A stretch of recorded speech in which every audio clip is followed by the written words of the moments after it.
What's going on, everyone? Welcome to Deadline Day live at Real Reds Talk. This is lunchtime, just going past 12 o'clock, and we've already had about 1 million notifications. 2 players gone already, 1 just confirmed in the last 10 minutes. So make sure you smash that like button and subscribe to the channel. It is Deadline Day, like I say, so please allow me to update everyone on the current situation. I will put the topics right on your screen for you guys, as I always do.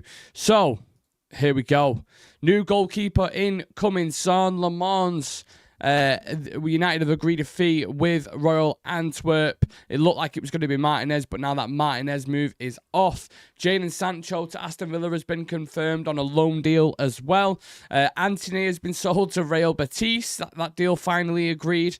So that's another 2 outgoings gone, plus other little bits during the window, and probably, given the way this day's gone already, something else will probably break whilst we're live as well. Maybe not a midfielder, definitely not a midfielder, I would go as far to say. But the goalkeeping situation is the one that a lot of people wanted to get complete.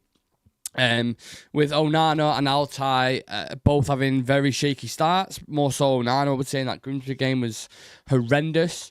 There was a situation that needed to get sorted, and we have other priorities in the team that we need to address as well. But the goalkeeper was really, really important. So let me read out the official line, and then we'll dive into the specifics, who he is as a player, what he's going to bring, why United have preferred to go for this kind of option rather than an Emi Martinez. So The Athletic reported literally in the last, I'd say, 15 minutes that Manchester United have reached a total agreement with Royal Antwerp to sign Lammens. A deal for the 23-year-old Royal Antwerp goalkeeper worth 21 million euros, plus add-ons, no sell-on, 5-year terms. The Belgian international is flying into Manchester currently, and a lot was made of that when that news kind of came out before the official line. So it was like, why is he flying to Thingen? It was like, just in case he gets the deal done or whatever, and blah, blah, blah. Lammens is going to be our goalkeeper. Is he someone who's going to start straight away? I would probably imagine they're bringing him in for a specific reason. United have followed this keeper for quite a while. They really, really like him. Obviously, the flip side of the thing with Emi Martinez, you get someone who's experienced, someone who's been in the Premier League before, which is why, for me personally, I would have preferred to lean more towards that. But just simply because I want someone who, there's not going to be no ifs or buts or question marks. You pretty much know what you're going to get from Emi Martinez. Whereas with Lammens, it's a bit more of an unknown factor because, let's be honest, who watches Royal Antwerp week in, week out? I certainly don't, and I would be surprised if people in the chat do. So he is an unknown entity. I get people have done scouting. I get the data looks really, really good on him, but we won't really and truly know until he walks through the door and we see him play a game. Because, again, it's kind of, Man United is a different beast, innit? You come to Old Trafford. Andre Onana looked an absolute world beater in the Champions League, playing for Inter Milan consistently. One of the goalkeepers of the tournament. And then he comes to United, and the rest is kind of history, you know. So the goalkeeping position has been described as one of the toughest positions in world football at Manchester United. So he's got a lot of pressure on his shoulders. He's 23 years old. He's still relatively young. But if United have done their due diligence, if this is another Wilcox-Vavell kind of thing, then I kind of trust it, to be honest with you, because the majority of the recruitment has been decent. So, yeah, I like him. Like I said, all the data, we could take a look at this. I was just having a look at kind of things that you want to see with goalkeepers, especially with issues that we're facing at the minute with kind of high claims and save percentages and crosses stopped and that kind of thing. Is in a high percentile for crosses stopped. Great save percentage, again in the 90th percentile for that. Goals against, literally all the metrics that you look at look great. Let's have a look at a couple more. Penalty kick saved is in decent percentile, but again it's one of those where it's like it's all the Belgium league. So the competition, the quality that you're facing, it isn't the same level. You know what I'm saying? It's just not. So yeah, happy he's coming in. I think we needed to get a goalkeeper regardless. That was the main point that we was kind of making yesterday with me, Sam and Chivy. We were saying listen, if it's Martinez or Lammens, you need to bring someone in, because Altay, as good as he's been on the ball, every time there was a cross put into the box when we played Burnley, everyone was just fucking head in the hands like, oh my God. And he breeds nervousness. Both of the goalkeepers breed nervousness. So let's hope he hits the ground running. Fingers crossed. And he is a decent, solid goalkeeper. Doesn't do something too wild or out there. Doesn't have this arrogance about him. A decent level of confidence would be nice, but not a sense of over-arrogance like you see with Angio Onana, for example. Yeah, I hope he comes in, works during the international break, and we get to see him, because the first couple of games that we've got when we get back off the international break is Chelsea and Man City. So they're two huge games to play, which even still, I don't know in my head, I don't know what you guys think, I don't think he would start against them straight off the bat. I think he might still start Altay or Onana for the first couple of games, and then kind of bring in Son Lammens in the... Who do we play after? Is it Sunderland, I think, or something? After the Chelsea and City game. So, yeah, let us know your thoughts and feelings on this goalkeeper. If you have watched him before, if he's an unknown quantity to yourselves. And would you rather have gone for Martinez or Lammens? Or are you happy with that kind of deal? HMJ United saying deal agreed with Lammens. Anime Edits says HFO or HO. Hello, sorry. I thought I said HFO. Brandon saying sad, no Martinez. Yeah. Like I said, I would have preferred to gone for Son Lammens. Son Lammens. I would have preferred to go for Emi Martinez, but it is what it is. So apparently United made Son Lammens their first choice goalkeeper for over a month now. Groundworks of a deal for Martinez were done just in case the deal for the Belgium fell through on deadline day. Lammens' medical has been booked in Carrington today. So yeah, that's going to be done. The move will cost 21 million euros plus 4 million euros in add-ons, which I think is around 18 million. So 18 mil plus 3 mil isn't bad at all. Now, whether he was waiting for an outgoing to make that deal happen, because I'll talk about Jadon Sancho and Antony in a minute, but obviously that saved a significant amount. Getting Antony's wages off the bill alone would be, if I do some quick math, 800k, probably about 10 million a year. Plus the 20-odd million transfer fee as well. So that's 30 million coming in. And then Jadon Sancho's loan deal, getting his wages, you're probably saving another 10 million in the year as well. Obviously, Rashford's gone to Barca, you've saved on that. So in terms of outgoings, actually, we only got Malacia left, haven't we? Is that right? Rashford gone. Sancho gone. Antony gone. Who else am I thinking of? I feel like I'm missing a really big one. Let me know if I've missed anyone, but I think the majority of outgoings have gone, whether on loan or a full sale. I'm not entirely sure. Abdullah Al-Hamid's move will not happen. United gave it serious consideration. The players expected an offer, but the final decision has not been made yet. That's the goalkeeper apparently impressed on trials at Carrington. Whether Lammens has had a deal on that. But listen, deadline day has been going mental on it so far, not just for Manchester United. You saw all the news breaking last night. About Isaac signing for Newcastle, which is fucking scary, for 130 million. They've had some window then. Isaac, Verts, Frimpong, Kirkes. They might be signing Gay as well. I don't know what's going on with that situation at the minute. Who else did they sign as well? There's probably someone else who I'm missing. They just had a fucking crazy window. We've not had a bad window. I mean, I've put a poll up at the start saying rate the overall transfer window out of 10. 29% have said 8 to 10. 59% have said 5 to 8. 12% have said 3 to 5, and no one said 0 to 3. So the majority think kind of 5 to 8 is the ballpark in rating the window, which I probably agree with, to be honest with you. I think had you got a midfielder in Carlos Baliba, I think that's definitely an 8 out of 10 window, or at least that could even be pushing a 9. Benjamin Šeško, Mbumo, Mateus Cunha, and Lammens in net is pretty decent. I mean, that's, 220 million? And then I think you consider the outgoings that have gone as well. I'm trying to think off the top of my head the money that we've made, which isn't a lot because a couple of them are loan deals or whatever. Højlund, shit, I forgot about Rasmus Højlund. Of course I did. Jesus Christ. So Cole Højlund, 40 million. Garnacho. Okay, I forget about Garnacho. Jesus. Right, yeah. Rasmus Højlund, 40 million. Garnacho, 40 million. Antony, 20 million. Call that 100 million in sales. and you probably save 20 million in wages on Sancho and Rashford. So call it 100 to 120 million. We've got a net spend of 100 million then. And that's your window done and dusted, pretty much, which isn't bad. Isn't bad at all. There is still a glaring hole in midfield, which I feel like we say every single year. But some positions have been addressed. Let's see how the season goes. The goalkeeper was a really, really important one. I almost put it at the same level of priority as midfield because of how bad our goalkeepers was. You could see the shows at the start of the summer. So I'm happy that's got done, but I really don't know what to expect from this Lammens goalkeeper, genuinely. My Damn United in the chat, it was a real red ultra. Keep your eye out for merchandise, by the way. I know we keep saying this, we've saying it for a while, but it's all the designs have done. We've had samples sent out. Yeah, keep an eye on it, especially for Real Red Ultras.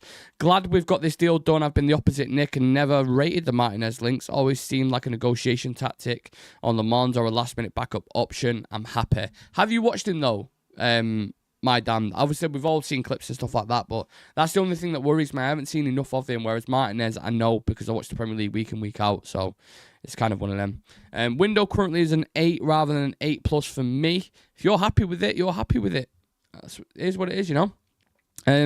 Let's move on to the other stuff, and then we'll come back to if we get any kind of further developments or updates on the Le Mans deal. Medical expected today. Jadon Sancho. So Aston Villa are on the verge of agreeing a loan deal for Jadon Sancho. An agreement club to club and with the player is close, only with the final details to sort. Aston Villa will cover part of Jadon Sancho's salary during his loan from United.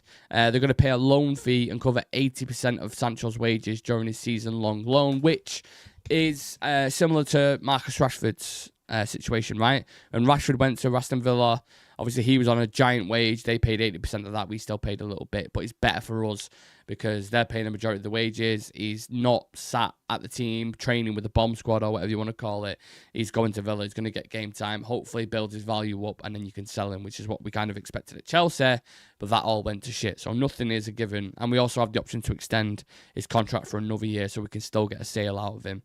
And he can finally get his freedom or whatever you call it. But Unai Emery has this habit, doesn't he, of bringing in these kind of misfit players and working with them and getting the best out of them. So hopefully he goes there and does well. It's been a bit of a shit show for Aston Villa at the minute. If you followed their window closely, Unai Emery getting really annoyed with, obviously, the goalkeeper situation the last couple of days didn't help him.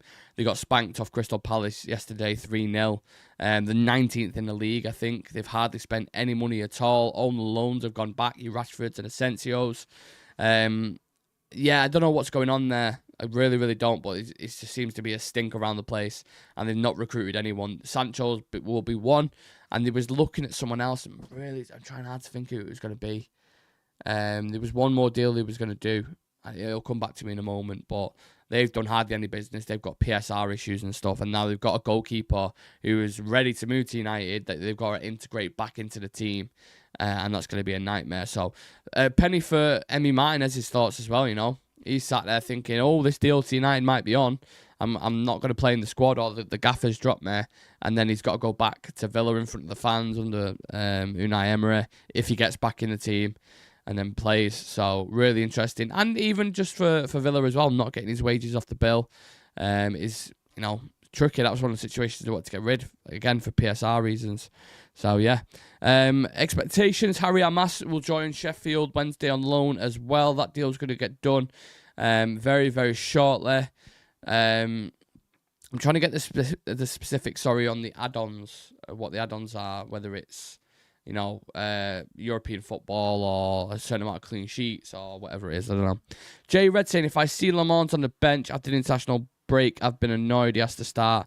Worried he might start as a number 2 because Martinez would 100% have been number 1. I've looked at it from a process of elimination, Nick, like yourself. Only had clips to go on with Lammens, but I know Martinez's game. Didn't think he was the right fit. Yeah, Martinez has red flags as well. Parries the ball sometimes, a little bit inconsistent in his performances. That was obviously a red flag in my head as well, but it was just because I knew him a lot more. Moving on to another outgoing, we had news this morning as well. It's been a very, very busy morning. Real Betis have reached an agreement with Man United to sign Antony on a permanent deal for a €25 million package plus a 50% sell-on clause. Now, this sell-on clause isn't if they sell him for 50 million, we get 25 million. The sell-on clause is we get 50% of the profit that they make from the sale. So if they bought him for us for let's say 20 million, call it, like GBP, and they sell him for 50, that would be a £30 million profit, and we would get 50% of that, so 15 million. But do you know what I like about these clauses? Adding little one, they all add up, you know? Think about what we made from the Alvaro Fernandez deal, for example, or the Antony Elanga deal. Little things like that, 10, 15 millions, they all add up. Pennies make pounds, as you would say, as Sir Jim Ratcliffe definitely knows. So these little clauses are like in the deal. Obviously, if Mason Greenwood ever gets sold, who seems to be doing relatively well for Marseille, and they sell him for 60 million, we'll get £30 million of that as well. So it's just keeping yourself afloat. Like all proper clubs do it. We never seem to really do it with when Woodward and Arnold was in charge and stuff. So the fact that Antony's gone as well, obviously I touched on before his wages being off the bill, which is another 10 million. So selling him for 20, 25, you're making 30, 35. Well, you're saving 30, 35 with him going. So those sales will be huge for Man United. Antony being gone is huge. The players that they've got rid of, it's just nice, you know. It's just nice to see. Hopefully Rashford and Sancho do well at their respective clubs. And if we can move them on, then we can start finally seeing a change and players who want to play. All the players that we signed in Mbeumo, Šeško, Cunha, Lammens really wanted to play for Man United. And the recruitment seems different. It seems like you're going to get at least a bit more of a sell-on when you do get rid of these players. Even Brian Mbeumo, who I obviously don't even want to think about selling him at the minute. But if he does 4 years at United, let's say, and he gets to 29... and he's still playing really, really well, there's a situation where you can go, do we extend or do you cash in on him, make the same money or a little bit more, and then go reinvest that in another player who's exciting at 24, 25, that kind of situation. And it comes to a point where when we start selling players, one, they're not on ridiculous wages, so we can't move them on. Two, they're a lot younger, so it's easier to sell them, and it just puts ourselves in a better position in the windows. And it's just a more overall green shoot positive for the club in general. So those little clauses, I think, definitely help. In regards to a midfielder, United, the reports are we are certainly going to end the window with no new midfielder signing. There's been rumblings on social media and from a couple of journalists who aren't really reliable, like Conor Gallagher and things like that. But we are not going to bring in a midfielder. I mean, there is, 6 hours left or something of deadline day. I've not even seen us be linked to a midfielder, really, after Carlos Baleba. We're certainly not going to go back in for Baleba with another 150 million pounds. I can guarantee that as well. So, yeah, that's the main thing to take away. I think when we're going to evaluate this window, when the window officially closes, we're going to be sat here and we're going to be like, yep, we did well in attack. I think Mbeumo's a great signing. Cunha looks to fit. Šeško is going to need a bit of time. Lammens is going to need a bit of time. But that midfield, man, we're still going to be starting games with Bruno and Casemiro. And you're going to get found out at certain times. And what's going to happen with Kobbie Mainoo? Is he going to start trusting him more? Could we have not pushed a deal for Ugarte, for example? I know we only bought him recently, but I don't rate him, in my opinion. I would, if a bid came in for him, I would take him. Didn't seem like they was pushing him on the market at all. Maybe they still see a player there. Maybe they would think of the public perception of Ineos if they was to buy a player a year and a half ago, and then get rid of him. There might have been question marks there, but they've been ruthless with other players. So, I don't know. I'm not sure. Trusting the new recruitment setup, basically, they've done okay so far. You have to trust it. You have to trust it. I hope he's good. I hope this is a really good kind of coup. You look at the situation with City at the minute. They bought in James Trafford for 40 million quid, and it seems like he's going to be the number 2 goalkeeper because it looks like Donnarumma's going to Man City with Edison going to Galatasaray. So, yeah, the expensive situation there. We've spent 18 million on a goalkeeper, and if he works out and turns out to be really, really good, it's going to look like a smart piece of business from Manchester United. So I would rate this overall window probably 7.5 out of 10. I would give it. Or maybe a 7 out of 10. And the reason being, if I'm to try and lay this out logically in my head, Brian Mbeumo was a great signing. But what that does is it pushes Ahmad back to a permanent wing back who, I like him at wing back. but it doesn't. I don't know. It just maybe it's going to take a little. It seemed better in the Burnley game, the partnership between those two. But was it an absolute must and need? Could you have not played Ahmad in that position anyway? That is something I would question. Mateus Cunha on the opposite side. I mean, you have Mason Mount and Bruno Fernandes who can play there. I know Cunha's different and brings something different tactically, so I still probably would have done that deal.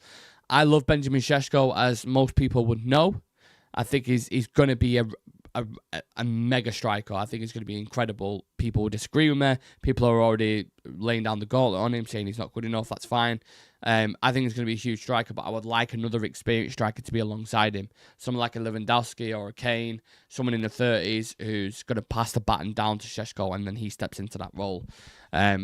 But look, almost luckily for Šeško, you do have Mbeumo and Cunha alongside you, who are Premier League proven. So the pressure will be more on them rather than Šeško to deliver. But there's always pressure at United if you're a number 9, especially if they've just got rid of a young striker who they've paid 70 million for, and you're another young striker who they've just paid 70 million for. And if it doesn't work out, there is big pressure in that regard. Midfield, would have bought a midfielder, but they didn't happen. Defence was fine in terms of centre-backs. We've got plenty of options there. And the goalkeeper needed sorting. I would have preferred a different goalkeeper, but I am happy to be proven wrong on that. I hope he works out really well. I hope he's not another Altay. Because I remember getting slightly excited about him coming in, like, oh, he's Turkey's number 1. It's someone who's going to compete with Onana. Yeah, it's just not worked out for either goalkeeper, has it? So, fingers crossed. I would be surprised if anything else happened now. I really, really would. If it does, you know where we'll be, right here on this YouTube channel. So please do like, subscribe, turn on the notification bell. So it could be at 2 o'clock, 4 o'clock, R5, 10 o'clock tonight. But me and Sam will be live again later on, kind of rounding up everything, discussing the deals in full and the expectations for each player that's come in. So appreciate you all. Let me double check if there's any update just before I head off. This is going to be a quick afternoon show. Why has he put a timer on there? Nicholas Guyton is going to arrive any second now. You know the deal. We've not heard anything about Schneider yet. Anything about Gareth Bale or Toni Kroos or Cesc Fabregas. Times have changed, people. Times have changed. Right. Enjoy the rest of your afternoon. I'll see you guys later on around 7 o'clock. Appreciate you tuning in. Subscribe. Check us out on social.